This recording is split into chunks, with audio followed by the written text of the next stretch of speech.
Hello po, welcome back sa aking another video. Ikaw po ba yung individual na nakakaramdam ng kapayapaan kapag mag-isa ka lang kaysa doon sa kasama mo yung karamihan or yung grupo? Ibig sabihin po, ikaw ay isang introvert. So, hindi lang po ito dahil sa pagiging introverted, kundi ikaw ay nakakaramdam din ng or nagkakaroon din ng lakas, ng strength, at nagkakaroon ka ng kaliwanagan or clarity kapag ikaw ay nasa quiet moment at nagkakaroon ka rin ng self-reflection. So, as chosen one kasi na mayroon kang unique na spiritual na landas, ito ay nangangailangan ng malalim na pag-iisip, malalim na pangaisipan, at ng dasal at ng self-reflection. Okay? So, doon sa quiet moment na yun is nagkakaroon ka ng malalim na connection sa ating creator kung paano mo gagawin or nagkakaroon ka ng idea kung paano mo gagawin ang iyong kung ano ba ang purpose ng buhay mo. Kung paano mo gagawin ang iyong misyon. Kaysa doon sa nasa grupo ka, sa maingay na kapaligiran, is maaaring humina or maaaring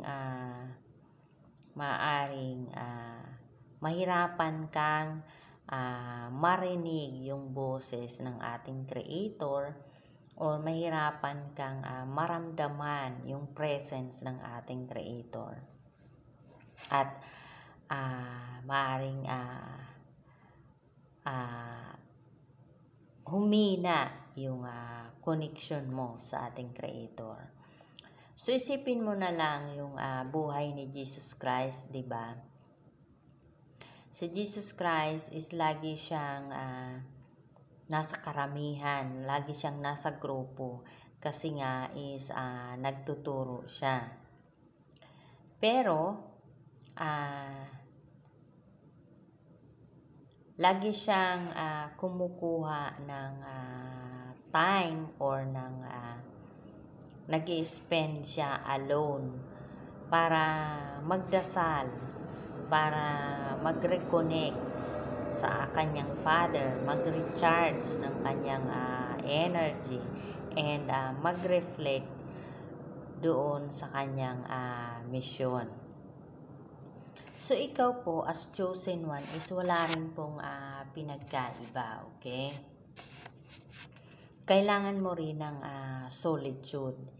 Hindi naman po ito yung i-avoid mo yung mga tao, kundi kailangan mo ang solitude upang mapanatili mo ang iyong pagiging spiritually grounded, upang mapanatili mo ang iyong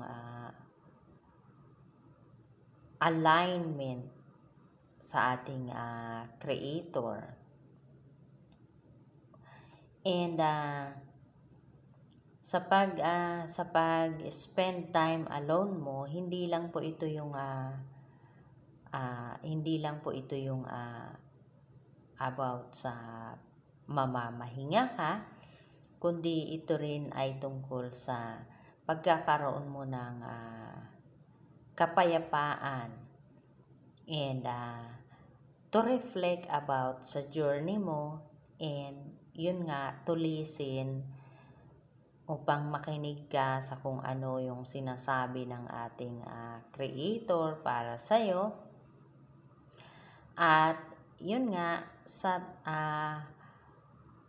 sa quiet moment na yun is nare-recharge mo yung iyong energy, nagkakaroon ka ng strength, okay? And nagkakaroon ka rin ng clarity kung saang direksyon or kung paano mo ipagpapatuloy or gagawin yung iyong unique path as a chosen one. And kaya kung nararamdaman mo na kailangan mong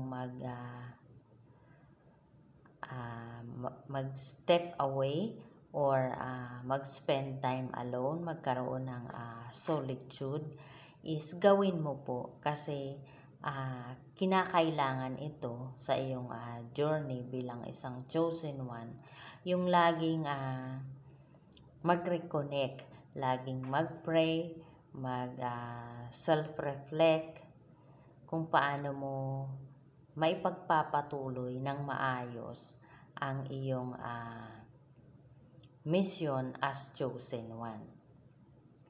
At lagi mong tandaan na kapag ginawa mo ito, yung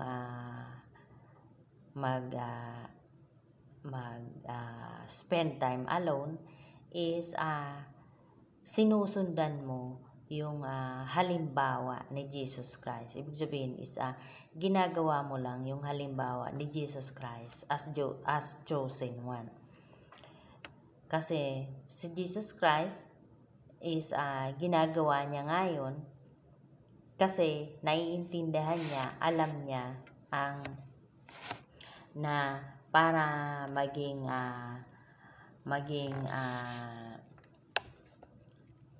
spiritually strong and para magkaroon ng focus sa mission is tinitake niya talaga or nagkakaroon talaga siya ng quiet moment para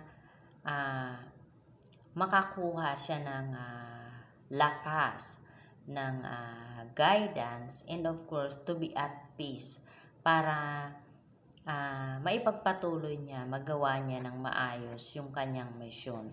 So bilang isang chosen one is wala ka rin ngang pinagkaiba kay Jesus Christ. Okay po. So kaya lagi niyo pong bibigyan yung sarili niyo ng quiet moment, ng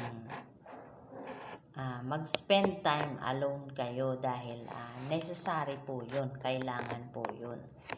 And yun nga, sinabi ko na sa inyo kanina na lagi niyong tatanda na sinusundan nyo lang yung footstep ni Jesus Christ. And ito po ay napaka-powerful, necessary, ibig sabihin kailangan ito upang maipagpatuloy mo ng maayos ang iyong spiritual journey. Okay po, lovely soul. So yun lang po. Thank you for watching. God bless and I love you. Like, share, and subscribe po.